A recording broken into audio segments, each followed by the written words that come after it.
The moment is coming.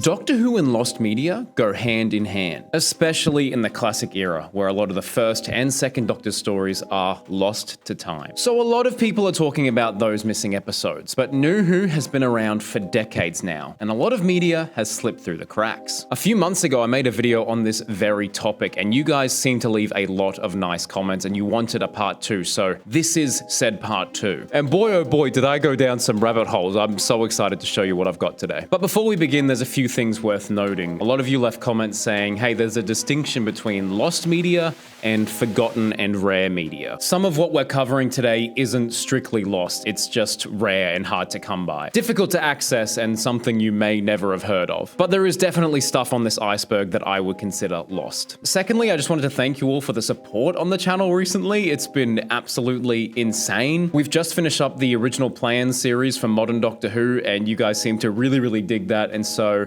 maybe I could do something like that one day for classic Doctors. I don't know, if the demand's there. But no, in all seriousness, thank you so much for supporting these videos. It means the world to me, so thank you. And lastly, I just wanted to give a massive shout out to the legend that edited those videos. So the biggest shout out and thank you to Duncan. You've done an incredible job at bringing the vision of Crispy Pro and that series to life. So if everyone could comment down below, you bloody legend Duncan, and subscribe to his channel at Duncan J. McMillan. He's an absolute legend. Anyways, enough with the formalities. Let's go down this iceberg right now. Same format as last time. The further we go down, the more obscure it becomes. Let's start at the top.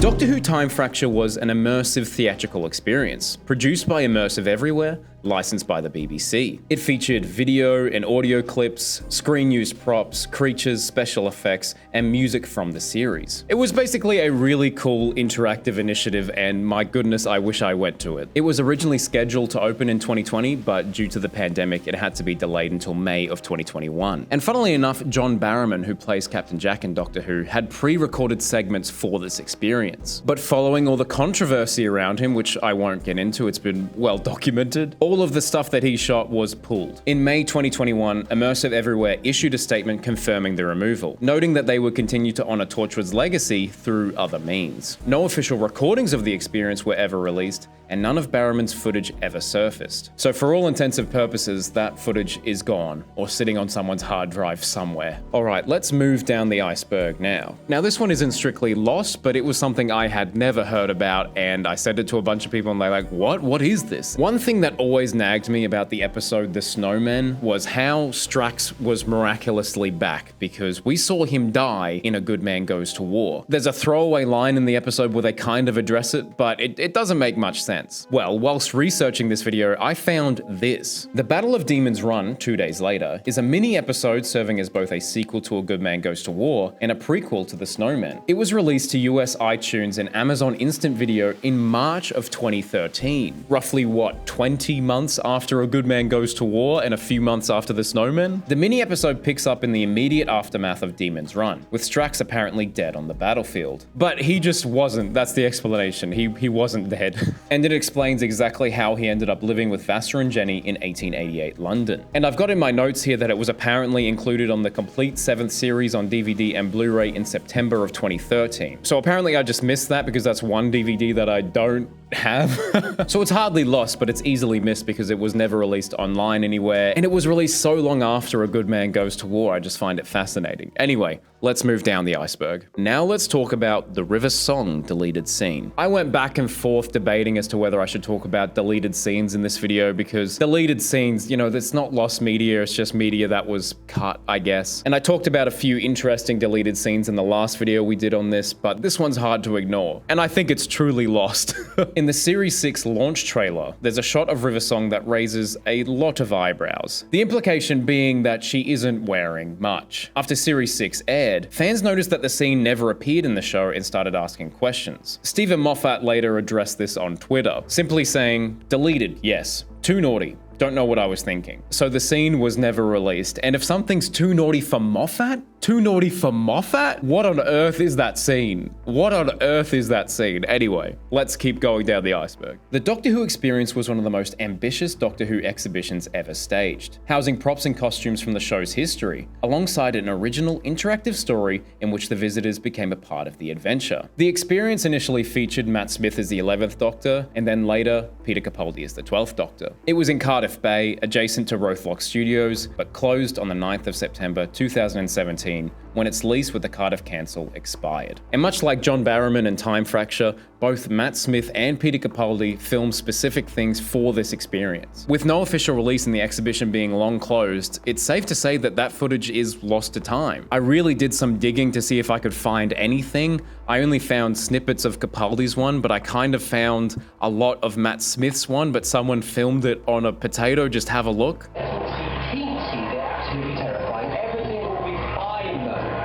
It's not great quality, but at least it exists somewhat with someone filming this illegally, I guess. Moving down the iceberg now, let's talk about the K9 movie. Timequake was a planned theatrical K9 film intended for release in 2017, marking the 40th anniversary of the character. Written by K9 co-creator Bob Baker, it would have seen K9 encounter heroes, androids, aliens, and Omega, you know, everyone's favorite character from the reality war. This would have been produced independently of the BBC in the same vein as the 2009 television series. The film was announced in 2015, but sadly, it never materialized. And then in 2021, Bob Baker tragically passed away, though his obituary noted that he had recently completed scripts for both a K9 film and a new TV series. Whether either of those will see the light of day remains unknown. Now let's keep going down the iceberg and Ooh, what is that? What is that? Oh, it's a word from today's sponsor. Today we're speaking about things getting lost, but one thing you do not want to lose is a good night's sleep. So the lovely people over at Manta Sleep sent me over one of their fantastic sleep masks. And I kid you not, I don't do sponsorships very often, but this is legit. This is the stuff. Genuinely, it's become one of my favorite bits of kit. I could fall asleep right now. I recently took this on a trip to Japan and it was an absolute lifesaver. Because here's the thing, most sleep masks that I've tried out are just not great. They are made from cheap materials, they let light in and they press right up against your eyelids. But Manta built their masks to fix all of that. Soft, breathable materials, an adjustable strap that'll fit any head, and they've got these eye cups so there's zero pressure on the eyes. Complete blackout, nothing touching your eyelids. And the one that they've sent me actually has Bluetooth speakers in the side, so I can listen to my favorite Doctor Who podcasts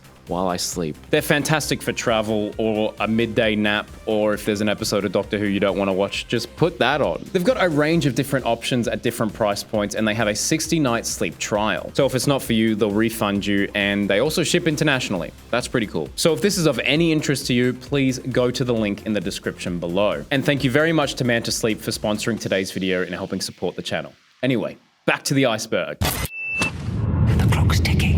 Moving down the iceberg now, we have so many lost Doctor Who games. There are a significant number of new era Doctor Who games that are basically unplayable now. Some are preserved partially through things like the Wayback Machine, but there's a lot of assets missing and things are just clunky. But there's a few here that I want to mention because I actually played a lot of them in the earliest uploads on my channel. We're talking like maybe the 4th or 5th video that I uploaded on this channel anyway. Escape the Silence has the 11th Doctor rescuing humans and Oods from Silence by beaming them aboard the TARDIS. That one I remember being a lot of fun. Into the Vortex has you pilot the TARDIS, collecting power crystals while avoiding hazards. That one was really fun as well, I think. And Maze of the Dead puts you in the maze from Time of Angels, dodging weeping angels with a torch as it steadily ran out of batteries. This one I remember being scary, or maybe I was just a wuss like 13 years ago when I played it, but I think there's like a jump scare at the end. Ooh, spooky.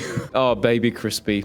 Little did you know the horrors to come. But one that comes up a lot of the time, and a lot of people commented on this one, it's not really a game, it's just a fun interactive experience online, was the Doctor Who Trailer Maker. This launched on the Doctor Who website on the 2nd of May 2008. It was a video editing tool that let users build their own Doctor Who trailers using clips, including raw green screen footage, images, sound effects, and music from series 2 and 3. David Tennant and Catherine Tate actually had a welcome video for this. I'll play a clip for you now. Hello and welcome to the Trailer Maker. We're giving you access to all our best bits, so let's see how creative you can be. Now it's your turn to tell a good story. Good luck.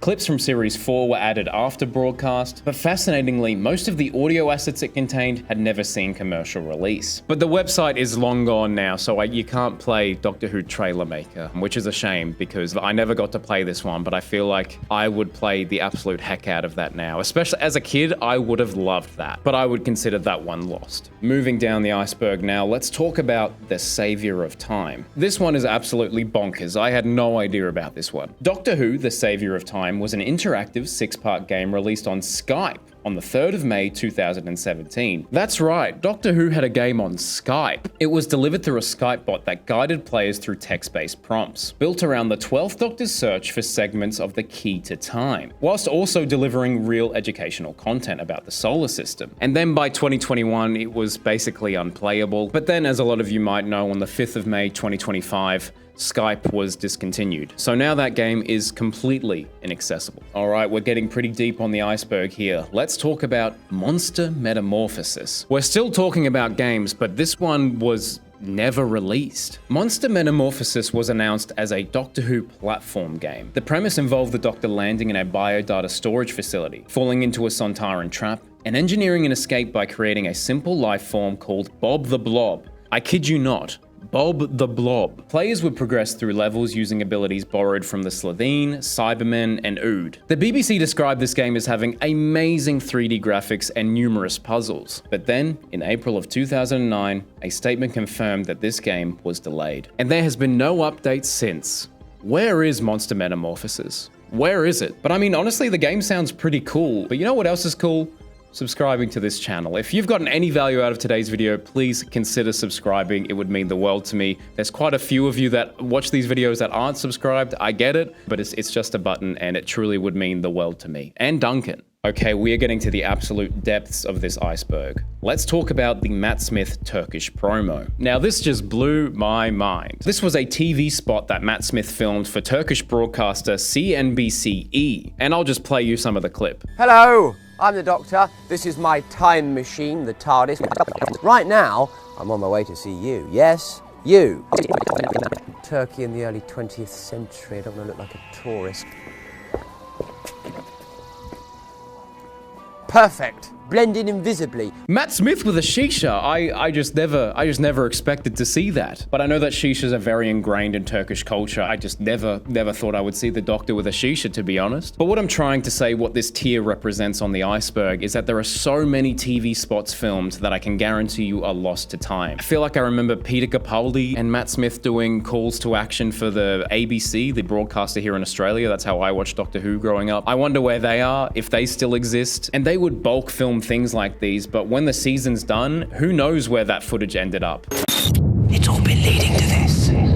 Now we are at the absolute bottom of the iceberg. Let's talk about the buried Christopher Eccleston interview. Okay, this one came from the comment section of the last video, and it sent me down a crazy rabbit hole. This comment is from Gavin Winters, and he says, "The one piece of lost media I'd love to see again was an interview with Christopher Eccleston that the BBC put online in about late 2004, early 2005. So while he was mid-filming. In it, he quite unequivocally stated that the plan for the next 2 or 3 years was for him to film Doctor Who for 9 months a year, with 3 months off for other projects. I saw him say that. So just like the hurried attempts to claim Shooty was always going to do 2 seasons, no one can tell me Chris was always going to do 1. Now, as a lot of you know, there was a lot of behind-the-scenes drama during Christopher Eccleston's time. He didn't agree with a lot of the things that were going on behind the scenes. And then the BBC put out something saying he left the show due to fear of being typecast, which was just untrue. But this comment really intrigued me because I had never seen anywhere Christopher Eccleston say, "Oh yeah, the original plan was for me to do multiple series." Even though it was likely, I've never seen it written in text. And so I spent hours trying to track down this interview, and